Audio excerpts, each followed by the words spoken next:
கூட்ட நெரிசல் உயிரிழப்பு தொடர்பாக தாவேகா பொதுச் செயலாளர் மீது வழக்கு பதியப்பட்டிருக்கிறது. கரூரில் கூட்ட நெரிசலில் சிக்கி 39 பேர் உயிரிழந்த விவகாரத்தில் தாவேகா பொதுச் செயலாளர் ஆனந்த் மீது வழக்கு பதிவு செய்யப்பட்டிருக்கிறது. கூடுதல் விவரங்களை வழங்குவதற்காக செய்தியாளர் அன்பரசன் இணைந்திருக்கிறார். அன்பரசன், என்ன விவரம், என்னென்ன பிரிவுகளின் கீழ் வழக்கு பதியப்பட்டிருக்கு? கரூரில் தாவேகா பிரச்சாரம் நடந்தபோது 39 நபர்கள் கூட்ட நெரிசலில் சிக்கி உயிரிழந்த விவகாரத்தில் தற்போது தாவேகா கட்சியின் பொதுச் செயலாளர் ஆனந்த், அதே போன்று நிர்வாகி நிர்மல்குமார் உள்ளிட்ட 4 நபர்கள் மீது கரூர் நகர போலீசார் தற்போது வழக்கு பதிவு செய்திருக்கிறார்கள். குறிப்பாக நேற்று இரவு கரூர் மேற்கு மாவட்ட செயலாளர் மதியழகன் மீது 4 பிரிவுகளின் கீழ் வழக்கு பதிவு செய்யப்பட்ட நிலையில் அதே எஃப்ஐஆரில் தற்போது தாவேகா பொதுச் செயலாளர் ஆனந்த் மற்றும் மற்றொரு நிர்வாகி சி நிர்மல்குமார் ஆகிய உள்ளிட்ட மூவர் பெயர் தற்போது சேர்க்கப்பட்டுள்ளது.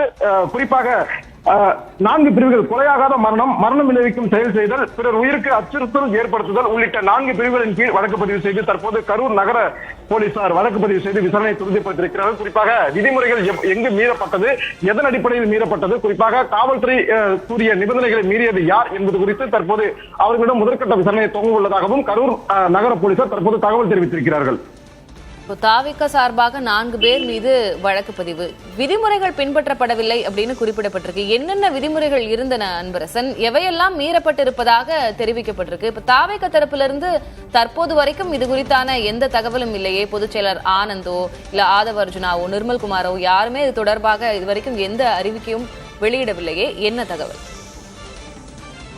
நிச்சயமாக நேற்று மாலை கரூரில் நடந்த தாவேகா பிரச்சாரத்தின் போது விஜய் அவர்கள் பேசிக் கொண்டிருந்த போது அங்கு கூட்ட நெரிசலில் சிக்கி பலர் கிட்டத்தட்ட 60க்கும் மேற்பட்ட நபர்கள் மயக்கமுட்டு உடனடியாக மருத்துவமனைக்கு அழைத்துச் செல்லப்பட்டனர். அதில் 39 நபர்கள் தற்போது வரை உயிரிழந்த சம்பவம் தமிழகம் மட்டுமல்லாமல் இந்தியா முழுவதும் மிகப்பெரிய ஒரு அதிர்ச்சியையும் பரபரப்பையும் ஏற்படுத்தியிருக்கிறது.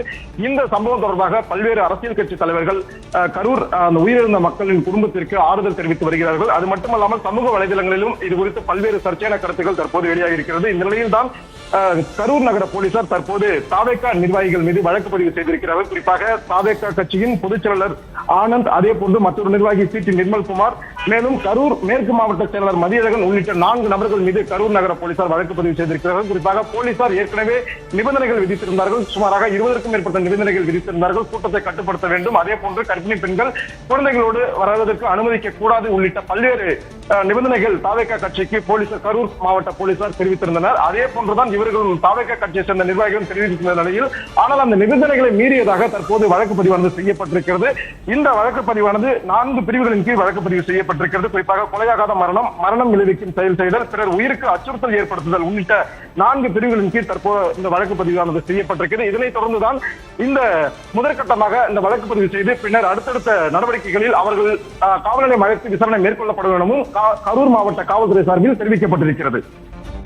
ஒவ்வொரு முறையும் இது போன்ற ஒரு நிகழ்ச்சி நடைபெறுகிறது, மக்கள் சந்திப்பு நடைபெறுகிறது என்றால் முந்தைய நாள் இல்லது அதற்கு முன்பாக இது போன்ற நிர்வாகிகள் அந்த இடத்துல ஆய்வு மேற்கொள்வார்கள். ஏற்பாடுகள் சரியாக இருக்கிறதா, விதிமுறைகள் பின்பற்றப்படுகிறதா என்ற ஆய்வெல்லாம் மேற்கொள்வார்கள். அதில் ஆனந்த் ஒரு முக்கிய நபராக இருப்பார். அந்த வகையில இது போன்ற விஷயங்கள்ல கரூர்ல அவர் கவனம் செலுத்தவில்லையா? இவ்வளவு பேர் வந்து கொண்டிருக்கிறார்கள், கூட்டம் அதிகமாக இருக்கும், 500 காவலர்கள் கொடுக்கப்பட்டிருக்கிறார்கள், இன்னும் காவலர்கள் அதிகமாக தேவைப்படுகிறார்கள், அது போன்ற எந்த அறிவுறுத்தல்களையோ அவங்க வழங்கலையா, இல்ல கோரலையா?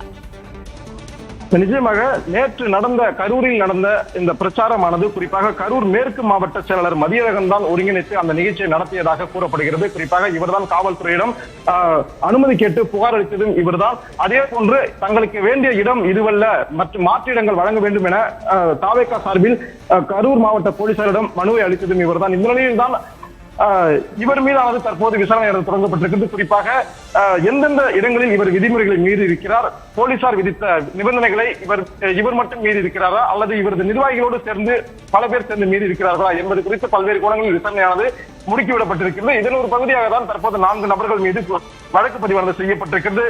குறிப்பாக A1, அதாவது முதல் குற்றவாளியாக கரூர் மேற்கு மாவட்ட செயலாளர் மதியழகன் மீது பதியப்பட்டிருக்கிறது. அதே போன்று 2வது குற்றவாளியாக அக்கட்சியின் பொதுச் செயலாளர் ஆனந்த் மீதும், 3வது குற்றவாளியாக அக்கட்சியின் மற்றொரு நிர்வாகி நிர்மல்குமார் ஆகிய உள்ளடக்கிய 4 நபர்கள் மீது இந்த வழக்கு பதிவாக செய்யப்பட்டிருக்கிறது. தொடர் விசாரணையானது மேற்கொள்ளப்பட்டு வருகிறதாகவும், அதே போன்று எந்தெந்த இடங்களில் இவர்கள் விதிமுறையை மீறியுள்ளார்கள், எதனால் இந்த விபத்து ஏற்பட்டது என்பது குறித்தும் தற்போது கரூர் நகர போலீசார் தீவிர விசாரணை மேற்கொண்டு வருவதாகவும், விசாரணையின் முடிவில் தான் அனைத்து விவரங்களும் தெரிய வருவதாகவும் போலீசார் தகவல் தெரிவித்திருக்கின்றனர். இது ரொம்ப முக்கியமான ஒரு விஷயமாக மாறி இருக்கிறது இல்லையா அன்பரசன்? நயினார் நாகேந்திரன் அவர்கள் பேசும்போது உச்சநீதிமன்றம் தாமாக முன்வந்து இதனை விசாரணைக்கு எடுக்க வேண்டும், உடனடியாக இது விசாரிக்கப்பட வேண்டும் என்றெல்லாம் கூறியிருந்தால் நிறைய அரசியல் கட்சி தலைவர்களும் அதனை வலியுறுத்தியிருக்கிறார்கள். அந்த வகையில இன்றைக்கு வழக்கு பதியப்பட்டிருக்கு, இது உடனே விசாரணைக்கு எடுத்துக் கொள்ளப்படும், இது தொடர்பாக விசாரணை மேற்கொள்ளப்படும் அப்படின்னு நம்ம எதிர்பார்க்கலாமா? நிச்சயமாக இந்த வழக்கை பொறுத்தவரை காவல்துறை ஒருபுறம் விசாரித்துக் கொண்டிருக்கிறது. குறிப்பாக வழக்கு பதிவு செய்து 4 தாவேகா நிர்வாகிகள் மீது வழக்கு பதிவு செய்து விசாரணை மேற்கொள்ளப்பட்டிருக்கிறது. அதே போல இந்த 39 நபர்கள் உயிரிழந்த சம்பவம் அறிந்து தமிழக முதல்வர் மு.க. ஸ்டாலின் அவர்கள் நேற்று ஓய்வு பெற்ற நீதிபதி அருணா ஜெகதீசன் தலைமையில் ஒரு விசாரணை அமைக்க சொல்லி உத்தரவிட்டிருக்கிறார். அந்த விசாரணை தொடங்கப்பட இருக்கிறது. இந்த விசாரணையின் அடிப்படையில் தான் தாவேகா கட்சி தலைவர் விஜய் மீது கைது செய்யப்படுவோமா இல்லையா என்பது குறித்து செய்தியாளர்கள் கேட்ட கேள்விக்கு இந்த விசாரணையின் இறுதியில் தான் அது முடிவாகும் என முதல்வர் சொல்லியிருக்கிறார். எனவே இருதரப்பிலும் தற்போது போலீசார் ஒரு தரப்பில் விசாரணையை தொடங்கியிருக்கிறார்கள். அதே போன்று ஓய்வு பெற்ற நீதிபதி அருணா ஜெகதீசன் தலைமையிலான விசாரணையும் தொடங்கப்பட இருக்கிறது. விவரங்களுக்கு நன்றி அன்பரசன்.